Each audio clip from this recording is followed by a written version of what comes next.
In 1949, a lady of hope entered a packed office full of men, women and children. All were quietly whispering, many of whom were poor and in despair. A voice from the crowd announces, "Here she comes." To them, she was angelic. Firstly, a woman whose wish was to have a house. A piece of paper was handed over, and a place with a large bed and clothing was documented. The line of visitors continued in an orderly manner toward the table. Argentina's most powerful woman seated, who herself had once been from a poor background, but was now able to give, and give she did. No one was turned away, and she was their saviour. We now look at one of the world's most extraordinary ladies, Eva Peron. On the 7th of May 1919, a girl was born in the tiny village of Los Toldos in Argentina. Maria Eva was the youngest of 5 children. Her father was Juan Duarte, a local landowner, and her mother was Juana Baguran. But her father left home before Eva had reached her first birthday. She remained with her mother and siblings in her home village, but her father's going brought hardship to the remaining members of the family. They moved into a one-room house, and now the trappings of poverty, and with little to no money, they struggled. Eva didn't have many friends. This was due to some children not being allowed to play with others whose parents were not married. It left Eva to her own devices, and she would play with her brothers and sisters and dress in homemade costumes, pretending to be a glamorous star of the day. Her school life was filled with poetry and movies, and she would read magazines and collect pin-ups of the movie stars. When Eva grew older, her dream was to see the bright lights of Argentina's capital, Buenos Aires, a city full of cultural treats. Her mother wasn't happy to see her daughter wanting to go, but at 15 and dreams of becoming an actress, no one could stop her. When Eva arrived there, she initially found a cheap place to live and then actively looked for work within the theatre. Although acting roles were difficult to find, she slowly gained some small parts in plays. Although Eva suffered while chasing her dream, mainly due to lack of funds, and even the most essential things like food would sometimes be unattainable, but she pursued her calling and never gave up. When Eva reached 18, she landed her first movie role, but also began to appear in radio broadcasts. It was a staple diet of entertainment back then, and many tuned to the radio for their pleasure over the TV. In 1944, Eva, then 24, started dating a member of the military. His name was Colonel Juan Peron. He was a man who had helped workers' groups, which was part of his job for the government.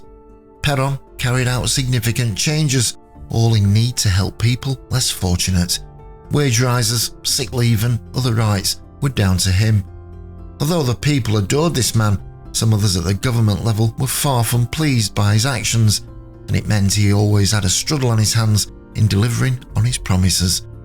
Eva would go along with Peron to political events, and again this didn't go down well with the hierarchy, as they stubbornly declared that women should not be a part of political changes or have a voice in official business.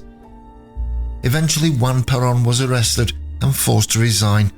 His policies had gone a little too far, and although officials regarded this as just, the people demanded his freedom.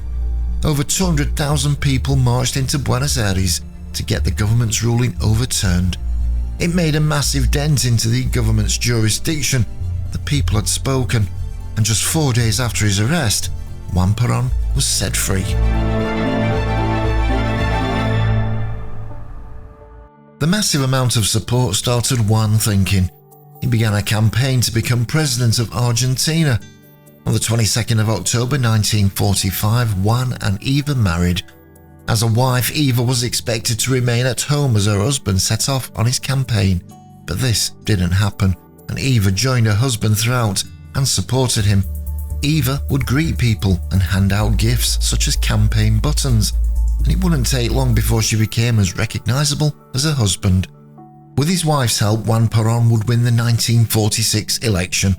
At the age of 27, Eva became the First Lady of Argentina. Unlike many of her predecessors, Eva worked for the people. She was passionate about helping them, and her problem solving was second to none, and she tirelessly continued to attempt to improve their lives. Yet it wasn't just in monetary terms. Healthcare was also a priority, alongside retirement plans. Eva spoke to huge crowds, and it transformed her into a natural ally, and one that also gave her husband great support. In 1949, Eva knew the plight of women throughout the country and wanted to bring some new laws in to help them. She formed a new party that ran parallel to her husband. It was called the Peronist Women's Party, and it proved to be a great success, as now women were elected to serve in Argentina's Congress for the first time.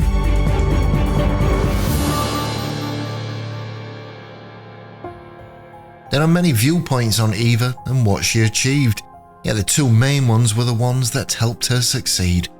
The first brings more wealth into households, not just by money, but essential everyday items such as clothes and food, especially for poorer families. Her work was never a chore, and when her husband slept, Eva could be found busily making up more packages for the needy in the middle of the night.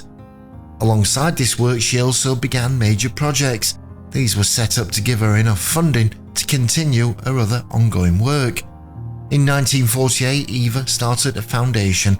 The monies came from the government, workers' groups and employers. It was a massive success and enabled the building of thousands of schools, hospitals and homes for children and the poor.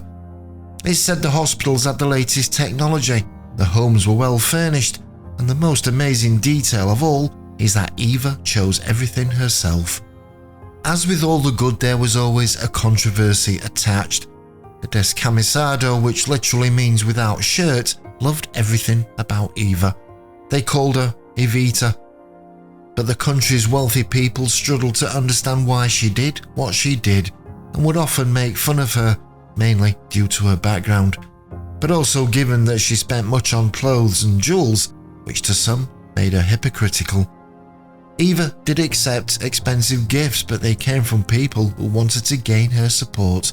Still, her manipulative way of placing her own family into important roles only angered the rich further. Such were the times that the majority of those who disliked her still had to keep quiet, as hanging over them was the threat of losing your job or even becoming imprisoned if you opened up about the government. Eva Peron continued. She was by now famous amongst Argentinians, but the wider world was also taking a keen interest in her and her work. Eva would tour Europe, she met the Pope, and even the US magazine Time placed her picture on the cover. But Eva's picture was already a staple diet for anyone in her own country, and she was everywhere. Newspapers often reported on her, images were posted on schools, hospitals and street corners, and even a newly discovered star was named after her. Songs had been written for her, and the people wanted her to run for vice president. Unfortunately, the majority did not know of the illness Eva was carrying. Cancer had formed. But even by this stage, Eva continued to work and support her foundation and the country's people. But sadly, time ran out, and Eva Peron died on the 26th of July, 1952. She was 33 years old. Millions of people came to her funeral. The streets were swamped as they all wanted to say goodbye. Many had been waiting up to 15 hours just to get a glimpse of her funeral procession. Women were fainting with the most profound sorrow imaginable. Flowers had been stacked over 20 feet on the wall of a building where her body lay. And for days after the funeral, the country came to a standstill and carried out no business. Shops would close, and even hotel guests would have to make their own beds. Eva Peron had become such a significant influence on people's lives, it seemed unimaginable for the country to continue without her. Her husband continued, but without the support of his wife, but his rule was ended eventually by the military. Although they tried to eradicate Eva from their history, the descamisados would never forget. Eva had gained them so many human rights and power for the first time in Argentinian history, and to the millions who truly knew what type of lady Eva Peron was and her achievements came the title of saint. It was a time when being inconsolable was the norm, and the whole country cried as one for Evita.